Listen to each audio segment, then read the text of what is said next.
I'm curious what your advice would be for any incoming FDA commissioner, but especially this one, who, by the way, is Marty Makary, my predecessor here at MedPage Today.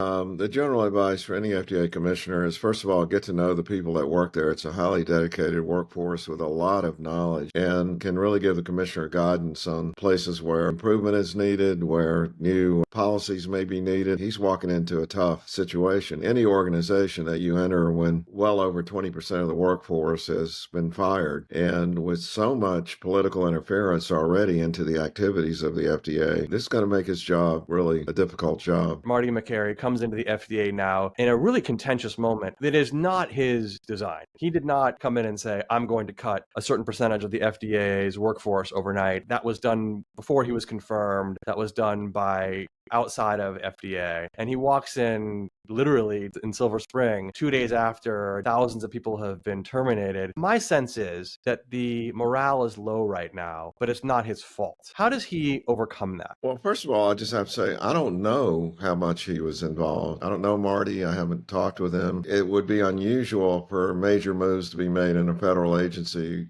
knowing who was the nominee without discussing it with him. I do think in what's been promised to be an era of radical transparency that he should make clear whether he was for or against the cuts that were made and the way it was done. Yeah. Because you describe morale as low. I would say, well, let's say that you walked into work today and your badge didn't work. Yeah. And you learned that you had been fired 2 hours earlier in the morning, but they had cut off your email access before you got fired. So you had no way of knowing. And now you're put in a public line of people that got fired for everyone else to see who's not been fired. And let's say you're in the line of not fired. How would you feel about coming to work in a place like that? What confidence would you have that your job is secure and that people even care that you're a human being? If you got to reduce in force because there's a good reason, you can plan it out. You can help people find other jobs. There's all kinds of things that you can do. None of that was done. So you're right. He's walking into this. And I think when I'm hearing from FDA employees, they want to know where he actually stands on this. What is his view on what should happen at FDA? What is his plan? I don't know of any good way to run an organization other than being truthful about what you really believe and then trying to get people on your side. So I hope he is able to do that.